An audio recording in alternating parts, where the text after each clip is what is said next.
Good morning, everyone. Purple Warriors. Let's go. Love it. Love it. Love it. Love it. I am Lisa Lopez Griggs. I am one of your co-hosts here at The Feed, and this is my amazing co-host. Thank you. My name is Alyssa. We would also love to give a shout out to Mike, our producer, because none of this would be possible if it weren't for him. So thank you, Mike, so much from the bottom of our heart. Yes. Mike, I can't believe it.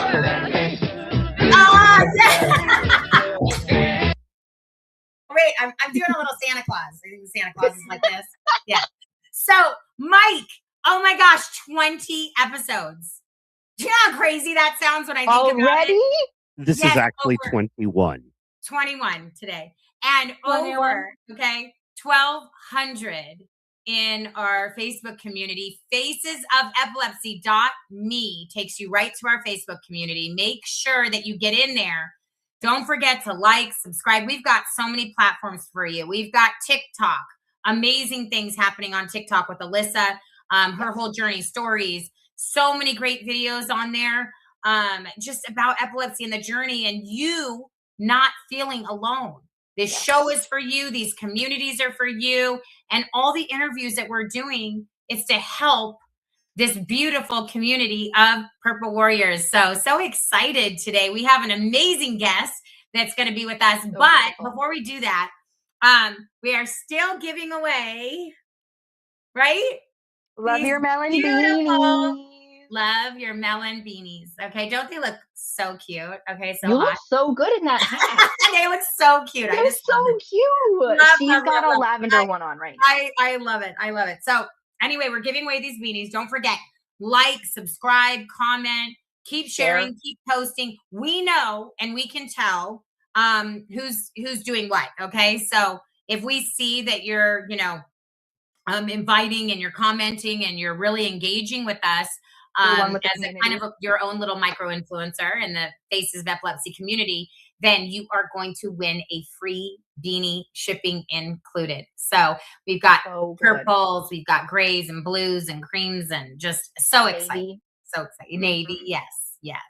So excited. Thank you so much, Alyssa, for putting all that together. Why don't you tell us a little bit about Love My Melon before we have Love Your Melon, yeah. Okay, so basically, Love Your Melon started as a way to help kids with cancer, but I actually, because epilepsy is regarding your head, I was like, you know what? Let's see if this works. I literally just emailed Love Your Melon and I explained my story and what we are trying to do here at Faces of Epilepsy. They sent me 50 of them to give away. I know. And honestly, guys, the quality of these beanies, and I'm not just saying this. Yeah. I'm really not just saying it. You can tell by the way she's even wearing it. They're a little tight knit around your head. So when you continue to wear them, they're going to, mold to your skull in the shape of your head. Such great quality. Yeah. And adorable. The fact that it has such a beautiful backstory too, with the helping kids with cancer, and also the fact that those of us who have epilepsy and are in the community for your head, I just thought it was so beautiful. I love their just story, giving such a shout out for them. About the cancer, and that's how they started it. This one is another kind of style, but I mean, they're just adorable, really, really adorable. So thank you so much, Alyssa, for putting that together for the Faces of Epilepsy and more to come for your community. Thank you. Thank you so much. Yeah. So we have an amazing guest today. She's a little new to Faces of Epilepsy. We actually got to meet her on Friday night.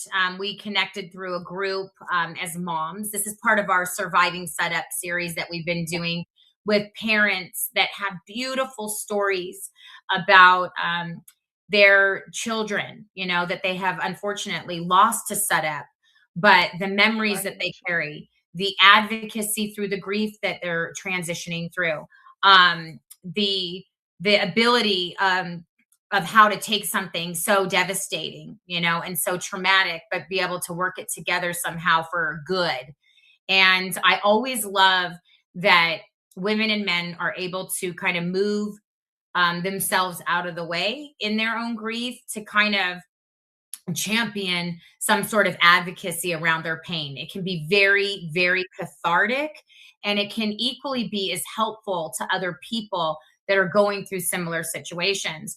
So it's always a heavy subject, but we want to try to just give you, sort of an idea of where we're going to be going with this episode. So we want to let you know that, ahead of time, that we are going to be talking about SUDEP today, and grief and transitioning and what that looks like when you have loss of life to epilepsy. So we want to make sure that our audience understands that. So with that, what I want to do is I want to bring a really special lady on from Indiana.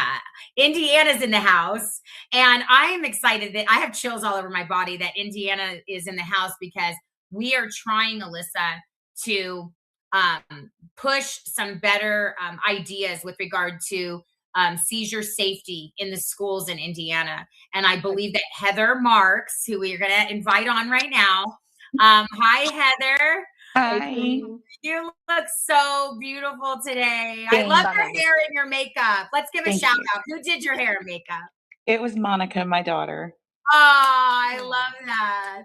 Oh, I love that. Well, Monica, if you're hearing us from the feed, you did an awesome job. Yeah, absolutely gorgeous. Absolutely beautiful. So thank you so much, Heather, for joining us today. We had an opportunity to speak with you on Friday night in one of our live communities on Faces of Epilepsy. And we're just so grateful that you're a woman of faith, and that you're able to do this because you're a woman of faith.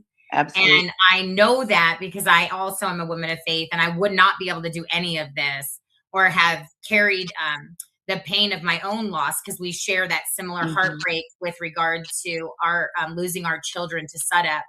And I always think that as caretakers, we have a different view than those maybe like Alyssa or Mike, who are epileptics. And so I am also sensitive, Alyssa, which makes me want to cry because she is an epileptic. And I never think that this is easy discussion for her to listen to or for Mike to listen to. So we pray grace upon grace on you today, Alyssa and Mike, because we know that this is a serious subject. And we pray that families, oh my gosh, would take this more seriously, because a lot of times neurologists don't talk about it. And Heather, one of the things that we want to include you in down the road is a book that we want to write as a community called Surviving SUDEP, What Your Neurologist Won't Tell You. And it's not necessarily because they're trying to hide the information from us. I think it's a combination of the fact they just don't have time. They don't have the information. They don't want to scare people. They don't want to, overspeak. And probably put fear out there into people. But I also think that we need to have wisdom, and we also need to give a platform and an opportunity to parents and caretakers that want to share their story, because they want to memorialize their children in a way that honors epilepsy, epileptics, the Purple Warriors, and the community at large, right? So would you say that's fair, Heather? I would say that's absolutely fair. Yeah. So why don't you tell us today just a little bit about your story and Michaela's story. What was she like? And maybe when was she diagnosed with epilepsy? Sure. So Michaela was the youngest of my three daughters that I had previous to my current relationship. So she was my youngest biological child. And she was born 6 weeks preemie. She struggled into life, right? At the age of 11, almost 12, like it was January 20th, 2011, when she had her first tonic-clonic seizure. Prior to that, we didn't know, but she had been having absence seizures for approximately, I would say, about 2 years. We didn't know that's what it was. We just, when you don't know, you think it's just staring off into space, that they're daydreaming, whatever. I didn't even know it was a possibility that her staring off into space was a seizure, until she had her first tonic-clonic. Hers is genetic, so her father has the same kind of seizures. His seizures started at the age of 11 or 12 as well. So juvenile myoclonic epilepsy starts at about the age of onset of puberty. And so she was 11, almost 12 when she was diagnosed, and she was 27 when we lost her, just about 5 weeks ago, actually. She struggled with, and when she was diagnosed, she was in junior high. So junior high students, I always say, that's the ages when kids are just the meanest. They really are. Yeah. And they just don't know what they're doing or what they're saying to people. So she No. dealt with a lot of bullying in school. Kids making fun of her for having seizures because, of course, she would have seizures at school. We also battled with the school just not having any education as to how to treat seizures or things like that. So when she was about 14, almost 15, she attempted to commit suicide. She Wow. took a whole bunch of her seizure medications because it was just all too much, just too much. She just didn't want to do it anymore. So I had her, go get some help and therapy and things like that. And then we decided after that we were going to put every ounce of energy, every ounce of negative energy that she had. And this was, her and me together, and the rest of our family, not just, we weren't, like silent in the night kind of people. We have a large family. So all of us, we put all of that negative energy into advocacy. So we started working with the Epilepsy Foundation of Indiana. She did lots of, she created a t-shirt, and sold that and raised money to donate to the foundation. And for several years in a row, we would do like an event, like either downtown at the canal, or I work for a hospital system. So we would go in and out of the hospital system and deliver purple cupcakes and purple ribbons. And we would, she would go and train people at a local church that has like a community center here in our neighborhood, on what to do if somebody has a seizure, because unfortunately people just don't know. So she took it upon herself to just like charge forward, and she put all of that negative energy, all of that, sadness that she had regarding all of her things that she experienced in the early years of her epilepsy into just advocating and awareness and education. And so that's what we did for lots and lots of years. And then in 2012, we drove to Texas for a vacation. And the whole way down there, we wore our purple epilepsy t-shirts that she had designed. And we would stop at rest stops, at restaurants, wherever we were. And she would spend hours talking to people. And I'd be like, we got to get back on the road, babe. And she's like, hold on just one more minute. She just like, literally, it was her passion to tell people about epilepsy, to educate them. In 2018, I think it was 2017 or 18, she had the VNS put in, Right. Which worked for a good long time. And then in 2022, she had a little girl. And I will, Amazing. forever be thankful and grateful for the blessing of a baby. Especially because, she was always told pregnancy may never be an option for you. Yeah. With all of the different things. It was rough. But since then, after she had the baby, her seizures just got so much worse. So in 2024, she had the RNS implant put in, with hopes that, because she had the RNS implant put in, with hopes that, because it takes about 2 years to get that to a therapeutic level. We were about 14 months in. It got turned on in November of 2024. In November of 2025, she experienced a detrimental psychosis. and she was just completely out of her mind. So we had to get her some help then as well. And when we brought her back through that, it took us about 7 days to bring her out of the psychosis. Um, Things just were never the same since then. And then on January 27th this year, at about 2:30 in the morning, she had a seizure and never came back.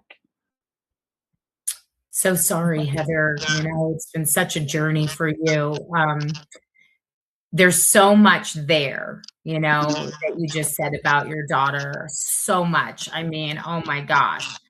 What an amazing, amazing young woman who accomplished so much in life at such a young age, A true warrior. a true warrior, and also a true advocate. Yes. Not because of Dedicated her grief. whole life to that. Yeah, exactly. But because her life was like, that's who she was. She embodied that. So that's who she was at her core, was this warrior, warring kind of spirit. And the couple things I wanted to ask you just for our audience. Sure. Can you explain, because you mentioned the first time she had the tonic-clonic, just for our audience, because a lot of times they don't know what like tonic-clonic is. Can you just explain to our audience what do you mean when you say a tonic-clonic seizure? So tonic-clonic is basically what in old school terms would be called a grand mal seizure. It's the tonic phase is where the whole body stiffens up, and then the clonic phase is where the whole body jerks. And they lose consciousness during those seizures. Typically, their eyes are open, but they can't see what's going on. They typically, at the onset of the seizure, during the tonic part, they'll have what's called an epilepsy cry, which is a super loud vocalization, moan.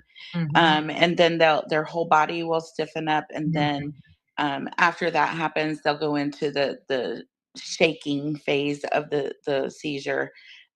Where they will likely foam at the mouth. They could, at that point in time, clamp down. Their teeth might clamp down. They might bite their tongue. All of those kinds of things. That's when you want to protect their head, their neck, make sure that they're on their side, keep them safe from damaging or injuring themselves. And then as that clonic phase comes to a close, then they go into that post-ictal phase where they're just kind of lethargic and coming out of that seizure. And then the other thing is, you mentioned VNS and RNS. Can you explain for the audience again the difference between, or what is the VNS that she had implanted? Sure. And maybe why she was a candidate for that, because not everybody is a candidate for that. That's true. Yeah. So the VNS is called a vagal nerve stimulator, and it's a generator that would be placed right above the collarbone, and then an electrical lead that goes up into the neck and is attached to the vagal nerve. That the vagal nerve runs through your whole entire body, but it's a direct line to the brain as well. And what it does is it emits pulses of electricity to the vagal nerve to stimulate the brain to stop seizure activity. It also comes with like a magnet that whenever a seizure starts, you can swipe the magnet in a ribbon fashion, and it will expel an elevated electrical surge to try and stop those the seizure electricity work going on in the brain to stop that. So she was a good candidate for that because over the years she had tried about 15 different medications. So she was what they like to call drug resistant epileptic or intractable retractable epilepsy. It was just super uncontrolled. At the time of her death, she was only 5 days seizure free, And then the RNS is what they call a reactive neurostimulation device, and it's actually a brain implant. So they went in and they took out a little piece of her skull. They put in a little a case where the generator now sits, and then there's two leads. She had to go through lots of brain mapping and MRIs and CT scans to map out her brain and exactly where they wanted the two leads to go. But there was one lead that went down like into the front part, like middle front part of her brain, and then another one that came down out here. So, you know, as a whole, if you see some of her pictures, she's the most beautiful bald girl I ever seen in my entire life. So, and she was again a good candidate for that because her seizures were so uncontrolled. Typically, the RNS is still newer for generalized epilepsy, so it was more of like a she wasn't included in the trial, but it was not guaranteed.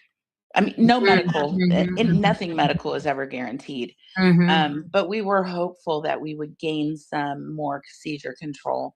When she got the RNS, she was having, I would say, roughly 35 to 40 grand tonic-clonic seizures a month on top of her absence seizures and myoclonic jerks, which the myoclonic jerks are just like, you know, like when you get up in the morning and you throw your brush on accident, or, you know, you're just where your hand or your arm or your leg just kind of jerk accidentally, you have no control over it. Wow. So yeah, she was having lots and lots and lots of seizures. Wow. Alyssa, did you want to say something about that, the drug resistant? Because I know you have that drug resistant. Do you want to speak into that?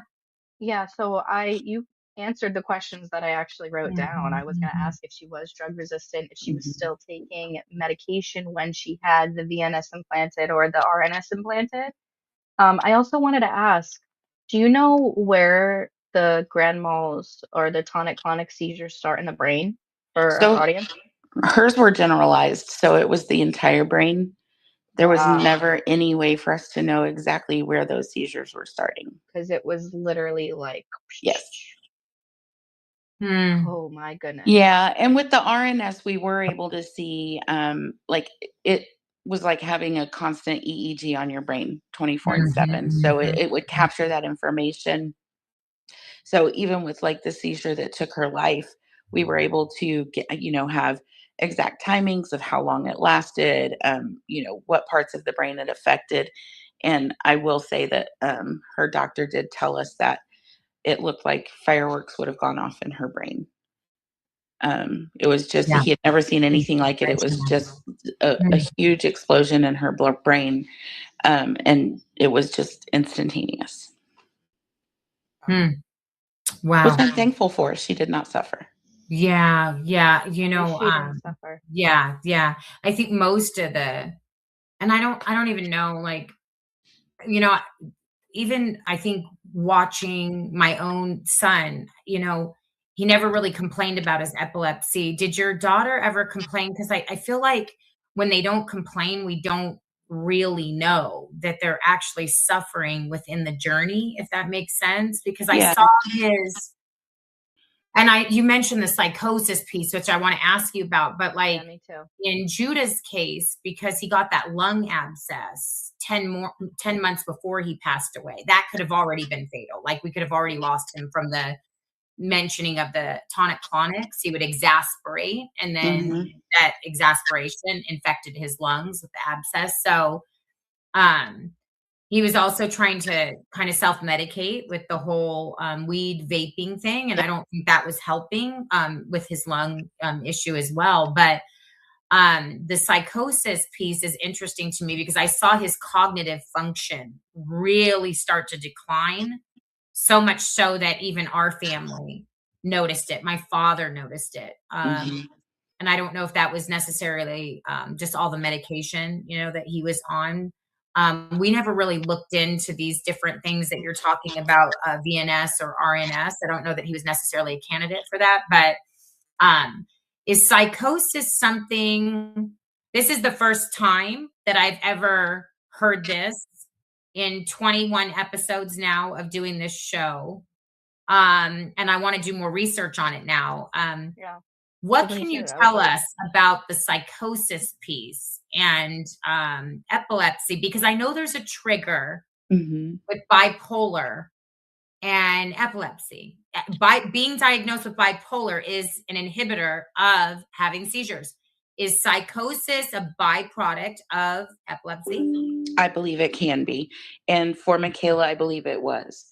I think it also had a lot to do with the type of medication she was on. So she was, at the time of her death, she was taking Keppra, um, clobazam, and ethosuximide, which the ethosuximide, I wasn't worried about that at all, right? She had been on that for like 15 years.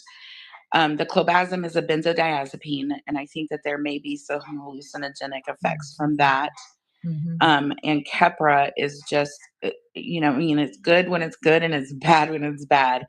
And the Keppra rage that came along with that was astronomical. She was just a mean little kid when she was on it sometimes, especially because for a long time she was like taking 3,000 milligrams of Keppra a day. And when I tell you she was a little girl, I mean, she was like 100 pounds, 105 pounds, and 5'1". She was a tiny thing. So 3,000 milligrams a day of Keppra was a lot, but it was all that would control her seizures. So it was, we had to learn how to deal with those side effects. Now, in November, I think it was just a combination of a lot of different things. Poor nutrition. I think none of us realized she was going into a cognitive decline like she was. It wasn't until like 3 weeks after she moved back home with me that her fiance was like, "Hey, is she eating? Because I found a whole bunch of food hidden under the bed."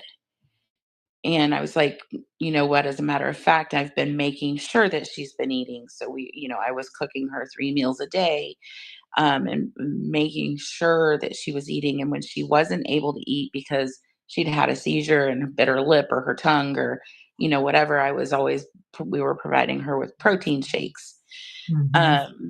One of the things I wish I could have gotten her to do was nutritionally eat a little bit more like fish and things like that, because she was just so against fish. She didn't like it. But it would have been so good for her with those omega, fatty acids and all of that. It would have really been good for her. But one of her biggest complaints, she complained about her epilepsy all the time. She had no problem telling you exactly how she felt about it. She hated it. She didn't want it. Nobody understood what she was going through. And I was like, you're right, baby. I don't know what you're going through. Sorry. Yeah. Okay. That's what we're here for. I don't know what she's going through, but I know what I'm going through watching you go through it. And yeah, that's hard too.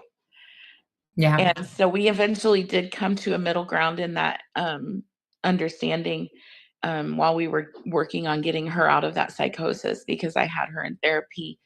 And cognitively having a conversation even like this with her was not possible. So, oddly enough, in January, we had been to the doctor's office like 2 weeks prior to her passing. And he was like, let's get her in for genetic testing. Let's get her in for neuropsych evaluation so that we can do the cognitive reasoning, see where we're going, what kind of services we can get for her. Because little things like she was sitting down trying to do a puzzle with her daughter and she couldn't put